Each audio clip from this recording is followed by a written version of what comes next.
दोस्तों, आपका अपने YouTube चैनल केबी क्लासेस में आपका स्वागत है। हम पढ़ रहे हैं मैथ, जिसमें आपका बालाजी बुक चल रही है। हम अभी तक बालाजी में प्रश्नावली 1.1 कंप्लीट कर चुके हैं। आज बालाजी प्रकाशन की प्रश्नावली 1.2 स्टार्ट होगी। चलिए देखते हैं।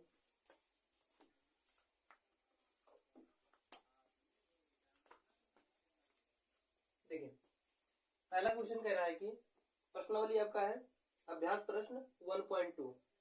पहला क्वेश्चन दिया गया है, यदि HCF 26 तथा 169 बराबर 13, यानी आपकी दो संख्याएं हैं। दो संख्याओं का जो HCF दिया गया है यानी मासा दिया गया है वो 13 है। तब LCM यानी इन्हीं दो संख्याओं को क्या करना है, आपका LCM ज्ञात करना है। चलिए इस सवाल को सॉल्व करने से पहले आपको एक फार्मूला बता देते हैं। देखिए, आपको देखिए प्रथम संख्या या ऐसे लिख लें, पहली संख्या गुणे दूसरी संख्या बराबर LCM गुणे HCF, लासा गुणे मासा, यानी फर्स्ट संख्या मल्टीप्लाई सेकंड संख्या equal to LCM multiply HCF। ये आपका फार्मूला होता है। देखिए, आपको दिया गया है पहली संख्या 26, दूसरी संख्या आपकी दी गई है 169 बराबर LCM नहीं पता है, LCM मल्टीप्लाई HCF आपका दिया गया है 13। देखिए, ये यहाँ पे मल्टीप्लाई है, इधर आएगा तो बटे में हो जाएगा। तो 26 upon 169 upon 30 equal to LCM। यहाँ करेंगे तो 13 एकम 13, 13 दूना 26, यानी जो आपका LCM बराबर आ जाएगा आपका 2 मल्टीप्लाई 2 गुणे 169। यहाँ करेंगे 2 9 18 के 8, 2 6 12, 1 13 के 3, 2 एकम 2 1 3। जो LCM आएगा इस संख्या का वो आएगा कितना, 338। इस सवाल का आंसर आपका 338 हो जाएगा। ठीक, चलिए नेक्स्ट क्वेश्चन देखते हैं। नेक्स्ट क्वेश्चन दूसरा नंबर सवाल कह रहा है कि दो संख्याओं का HCF 16 है तथा गुणनफल 3072 है। करा इन संख्याओं का आपको लासा ज्ञात करना है, LCM ज्ञात करना है। देखिए, पहली संख्या गुणे दूसरी संख्या बराबर LCM गुणे HCF। करा इन दोनों संख्याओं का गुणनफल, यानी कोई दो संख्या आपके पास है, उन दोनों संख्याओं का गुणनफल कितना दिया आपका 3072 है। कह रहा है जिसमें से आपको दिया गया है इसका LCM ज्ञात करना है। HCF आपको दिया गया है 16 दिया गया है, इधर गुणे में दिया गया तो आपका बटे में हो जाएगा। 3072 बटे आपका 16 हो जाएगा, बराबर आपका LCM हो जाएगा। यहां करेंगे, देखिए करेंगे 4 चौक 16 हो जाएगा। 4 सते 28, 28 2 30, 2 हो जाएगा 27, 4 6 24,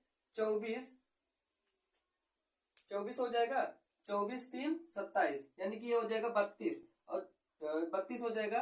तो 4 8 32। आगे करेंगे 4 एकम 4, यहाँ करेंगे 4 एकम 4, 3 4 9 36 और 4 दूनी 8 हो जाएगा आपका। ठीक, तो यानी आपको हो जाएगा LCM इक्वल टू हो जाएगा, इसको पूरा डिवाइड करने पर आप कर रहा है 192। यानी जो इस संख्या का, इन दोनों संख्या, कोई आपकी दो संख्या है जिनका गुणनफल आपका 3072 है, उसका HCF 16 दिया गया था, तो उसका LCM आपका कितना आ जाएगा, आपका 192। इस क्वेश्चन का आंसर आपका 192 92 होगा। ठीक, चलिए नेक्स्ट क्वेश्चन देखते हैं। दो क्वेश्चन आपका कंप्लीट हो गया, पहला और दूसरा। चलिए तीसरा क्वेश्चन देखते हैं। तीसरा क्वेश्चन देखिए क्या कह रहा है कि संख्या 144 के अभाज्य गुणनखंडन में कह रहा है कि आपकी संख्या 144 संख्या दी गई आपकी 144, इस संख्या 144 के अभाज्य गुणनखंडन, इसका हमें गुणनखंडन करना है। अभाज्य संख्या आपको पता है ना, ऐसी संख्या जिसके केवल 2 गुणनखंड होते हैं वो आपकी अभाज्य संख्या कहलाती है। यानी और अगर हम कहना चाहें तो ऐसी संख्याएं जो एक से कटे या तो स्वयं से कटती है वो आपकी अभाज्य संख्या कहलाती है। तो यानी कह रहा कि दो संख्याओं का एचसीएफ, संख्या 144 के अभाज्य गुणनखंडन में 2 की घात आपको बताना है। यानी इसका हमें गुणनखंडन करना है, उसके बाद इसकी घात बताना है, 2 की घात बताना है। चलिए देखिए 144 अगर गुणनखंडन करेंगे, 2 सत्ते 14, 2 दूनी 4, 2 तें 6, आपका बचेगा 1, 2 छंग 12, 2 इक्कम 2, 2 अठे 16, 2 नवा 18, 3 त्रिक्का 9, 3 इक्कम 3। यानी आपको हो जाएगा 2 गुणे 2 गुणे 2 गुणे 2 गुणे 3 गुणे 3, यानी 1 2 3 4, यानी 2 की घाते 4 बनेगा गुणे 3 की घाते 2। यानी जो आपका आएगी आंसर जो आएगा 2 की घात बराबर 4, ये आपका आंसर हो जाएगा, ये आपका आंसर हो जाएगा। ठीक, चलिए यानी इस क्वेश्चन का जो तीसरा आपका था, संख्या 144 के अभाज्य गुणनखंडन में 2 की घात ज्ञात करना था। 2 की घात कितना आ जाएगा आपका 4। चलिए नेक्स्ट क्वेश्चन देखते हैं। देखो क्वेश्चन नंबर 4, संख्या 196 के अभाज्य गुणनखंडन में घातों का योग ज्ञात कीजिए। घातों का योग ज्ञात करना। चलिए इसको करते हैं। 196, 2 नवा 18, 2 अठे 16, 2 चौक 8, 2 नवा 18, 7 सता 49, 7 इक्का 7, यानी 2 गुणे 2 गुणे 7 गुणे 7। यहां देखेंगे 2 की घाते 2 गुणे 7 की घाते 2। अब कह रहा है इनकी घातों का योग बताना, आपको बताना आपका घातों का योग, घातों का योग इक्वल टू इसकी 2 की घाते कितनी है 2 और 7 की घाते कितना है 2, तो यानी आपका आ जाएगा 4। जो घातों का योग आएगा वो कितना आ जाएगा आपका 4। ठीक, इस क्वेश्चन का जो आंसर होगा वो 4 हो जाएगा। चलिए नेक्स्ट क्वेश्चन देखते हैं। ठीक, हमारा देखिए 4 का क्वेश्चन कंप्लीट हो गया। 5वां क्वेश्चन कह रहा है कि यदि ए व 18 का एलसीएम 36 तथा एचसीएफ 2 है तो कह रहा है ए का मान ज्ञात कीजिए। कोई संख्या है आपके पास, कोई 2 संख्या है जिसमें एक संख्या ए है, दूसरी संख्या 18 है।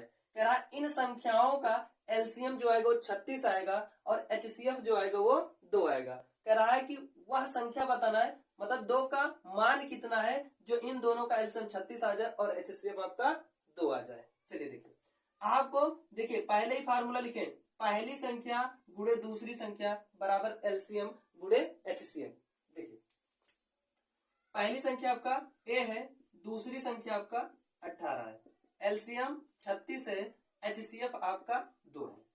ये गुणे में इधर जाएगा तो बटे में, तो ए बराबर हो जाएगा 36 गुणे 2 बटे 18, 18 एकम 18, 18 दूना 36, यानी ए बराबर आ जाएगा 2 गुणे 2, तो ए बराबर कितना आ जाएगा 4। यानी इस क्वेश्चन का जो आंसर हो जाएगा वो कितना हो जाएगा आपका 4 हो जाएगा। इस क्वेश्चन का जो आंसर आएगा वो कितना आ जाएगा आपका 4 आ जाएगा। ठीक, चलिए नेक्स्ट क्वेश्चन देखते हैं। देखिए कह रहा है कि 6 नंबर क्वेश्चन देखिए, यदि P व Q धनात्मक पूर्णांक इस प्रकार है कि P बराबर दिया गया आपका a b की घाते 2, Q बराबर दिया a की घाते 2 b, उसके बाद कह रहा है जहां P तथा Q अभाज्य संख्याएं है, मतलब उन्हें विभाजित नहीं कर सकते हैं, तब एलसीएम पी क्यू का मान ज्ञात कीजिए। आपके पास देखिए संख्या आपका पी है, पी बराबर दिया है ए बी स्क्वायर और एक संख्या दिया है क्यू दिया है ए स्क्वायर बी। इसको लिख सकते हैं पी बराबर ए मल्टीप्लाई बी, क्यू बराबर लिख सकते हैं ए मल्टीप्लाई बी। चलिए देखिए आपको एलसीएम ज्ञात करना है, एलसीएम इन दोनों संख्याओं का एलसीएम ज्ञात करना है, पी क्यू का एलसीएम ज्ञात करना है। एलसीएम मतलब होता है, पहले देख लेते हैं दोनों में कॉमन क्या है। दोनों में कॉमन क्या है, दोनों में संख्या की कॉमन है ए दोनों में कॉमन है तो ए लिख लीजिए गुणे। दोनों में कॉमन क्या है आपका बी कॉमन है, बी को लिख लीजिए। उसके बाद जो शेष संख्या बच रही है उसको नोट कर दीजिए, ठीक ना। शेष संख्या कितनी मिल रही है आपकी बी और कितनी मिल रही है आपकी ए, तो यानी हो जाएगा ए की गुणा कराएंगे तो ए स्क्वायर और बी का गुणा कराएंगे तो बी स्क्वायर, यानी आपका आ जाएगा ए स्क्वायर गुणे बी स्क्वायर, या हम लिख सकते हैं ए स्क्वायर बी स्क्वायर। यानी इन संख्याओं का जो एलसीएम आएगा ए स्क्वायर इंटू बी स्क्वायर हो जाएगा। यही आपका क्या है इस सवाल का आंसर हो जाएगा। यानी पी क्यू जो संख्या दी गई है उसका जो आपको एलसीएम आएगा, लासा आएगा, वो ए स्क्वायर बी स्क्वायर आ जाएगा। ठीक, चलिए देखिए और देख लेते हैं इसी को। देखिए एलसीएम क्या होता है, एलसीएम अगर देखना चाहे एलसीएम दोबारा देखिए पी क्यू, अगर एलसीएम देखेंगे, एलसीएम में देखते हैं एक इसमें देखें ए बी स्क्वायर है, ए स्क्वायर बी है, यानी देखेंगे ए की पावर दोनों में सबसे ज्यादा कितनी है तो आपकी 2 है, तो ए की पावर 2, और देखेंगे दोनों में बी की पावर ज्यादा किसकी है तो बी की पावर 2, यानी इसका डायरेक्टली आंसर क्या हो जाएगा ए स्क्वायर और बी स्क्वायर। एलसीएम में देखे, एलसीएम में देखते हैं जो आपकी दी गई घात जिसकी ज्यादा होगी वो संख्या लेंगे, जबकि एचसीएम में जिसकी घात छोटी होती है वो संख्या लेते हैं। ठीक, चलिए यानी हमारा क्वेश्चन देखिए, क्वेश्चन 1 2 3 4 5 6 तक हमारा कंप्लीट हो गया। चलिए देखिए कह रहा है कि 7 नंबर क्वेश्चन कह रहा है कि वह न्यूनतम संख्या ज्ञात कीजिए जो 1 व 10 तथा इनके बीच की सभी प्राकृतिक संख्याओं से विभाजित हो। मतलब कह रहा है कि कोई ऐसी संख्या ज्ञात कीजिए, न्यूनतम मतलब होता है एलसीएम और अधिकतम एचसीएफ। कह रहा है कि वह न्यूनतम संख्या ज्ञात कीजिए जो 1 व 10 यानी 1 से भी कट जाए और 10 से कट जाए, और साथ ही साथ जो इनके बीच में संख्या जैसे 2 3 4 5 6 7 8 9 ये संख्या आएंगी, इनसे भी पूर्णता कट जाए। तो हम क्या करेंगे, सबसे पहले इन संख्याओं का लासा लेंगे। देखिए आपके पास संख्या है 1 2 3 4 5 6 7 8 9 10 ये आपका। ठीक, देखिए सबसे पहले 2 से कटेगा, 1 का 2 1 कम 2 3 नहीं कटेगी, 2 दूनी 4 5 2 3 6 7 2 चौक 8 9 2 पंचे 10। चलिए आगे 2 से 1 1 3 1 5 3 7 2 दूनी 4 9 5। नेक्स्ट चलिए देखिए अब 2 से 1 कटने वाली है, 1 1 3 1 5 3 7 1 9 5। चलिए देखिए 3 सब देखते हैं, 1 1 1 1 5, इससे 3 से भाग करेंगे 3 एकम 3 7, उसके बाद 3 त्रिका 9, उसके बाद फिर 5। चलिए देखिए फिर 3 से आपको ये कैंसिल हो जाएगी, तो आपको हो जाएगा 1 1 1 1 5 1 7 1 5। देखिए अब आपकी क्या होगी 5 से कैंसिल होगी, 1 1 1 1 1 1 7 1 1। नेक्स्ट अब हमारा 1 1 1 1 1 1 1 1 1, यानी ये क्या आ रही है इन संख्याओं से पूर्णता विभाजित, यानी 2 multiply 2 multiply 2 multiply 3 multiply 3 multiply 3 sorry multiply 5 multiply 7, इन संख्याओं का गुणा 2 दूनी 4 4 दूनी 8 8 त्रिक 24 24 24 से 72 हो जाएगा, गुणे 7 पचे 35 इन दोनों संख्याओं का गुणा। चलिए देखिए, हम कर सकते हैं इनको 72 गुणे 30 प्लस में 5, 3 दूनी 6, 3 सते 21, एक जीरो बढ़ जाएगा।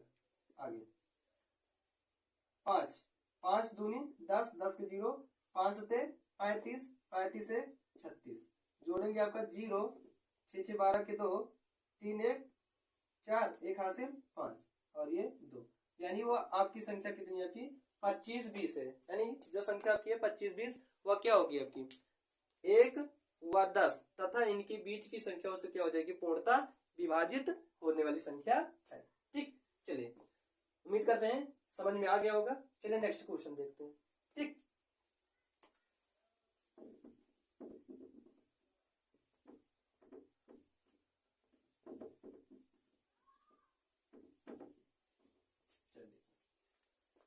आज के लिए लास्ट क्वेश्चन आपका दिया गया है 8वां। कह रहा है कि 2 की पावर 3 गुणे 3 गुणे 5 तथा 2 की पावर 4 गुणे 5 गुणे 7 का एलसीएम ज्ञात कीजिए। दो संख्याएं जिनका क्या किया गया अभाज्य गुणनखंडन किया गया और घातों के रूप में लिखा है, तो इन्हीं का हमें क्या ज्ञात करना है एलसीएम। यानी आपकी एक संख्या है 2 की घाते 3 गुणे 3 की पावर 1 गुणे 5 की पावर 1 और दूसरी संख्या आपकी कितनी है 2 की घाते 4, 2 की घाते 4 गुणे 5 की घाते 1 गुणे 7 की घाते 1। चलिए देखिए, आपको अभी बताए जिसकी पावर ज्यादा होगी वही आपकी क्या होगी एलसीएम होगी। यानी 2 की घाते 3 2 की घाते 4 यानी 2 की घाते 4 गुणे, यहाँ 3 की घाते 1 है कहीं नहीं है तो 3 की घाते 1 गुणे, यहाँ 5 की पावर 1 है और यहाँ पर भी आपके 5 पावर 1 गुणे 7 की पावर 1। चलिए इसका करेंगे 2 दूनी 4 दूनी 8 दूनी 16, 16 ते 48, 48 गुणे 5। इसका हुआ 4 बार करेंगे 2 दूनी 4 दूनी 8 दूनी 16, 16 ते 48 गुणे 5 सते 35। चलिए 48 गुणे 35 यानी 30 प्लस में 5, 3 अठे 24 के 4, 3 चौक 12, 12 2 14, ठीक ना, जीरो प्लस 5 अठे 40 के जीरो, 5 चौक 20, 20 2 22, जोड़ लीजिए जीरो हो जाएगा, 4 2 6 हो जाएगा, 6 हो जाएगा 1 हो जाएगा, 1660 हो जाएगा। ठीक, देख लेते हैं एक बार, यानी कि इसमें 4 हुआ, 2 दूनी 4 दूनी 8 दूनी 16 हो गया, ठीक ना, 16 ते 48, 5 सते 35, 3 अठे 24 के 4, 3 चौक 12 2 14, ठीक है। यहाँ के 5 अठे 40 के जीरो, 5 चौक 20 20 4 24, सॉरी 5 अठे 40 40 और 5 चौक 20 20 4 24। चलिए देखिए, यहाँ जीरो हो जाएगा, 4 4 8 हो जाएगा, ठीक ना, और उसके बाद 4 2 6 हो जाएगा, 1680। यानी इस सवाल का जो आंसर आएगा वो 1680 आएगा, ठीक है ना। चलिए आज का सेशन यहीं पे समाप्त करते हैं। आज हम 1 से लेकर के 8 तक प्रश्नावली 1.2 की कंप्लीट की। उम्मीद करते हैं वीडियो आपको अच्छी लगे, ठीक ना, और जितने भी सवाल बताए हैं वो आपको समझ में आ गया होगा। थैंक यू, धन्यवाद।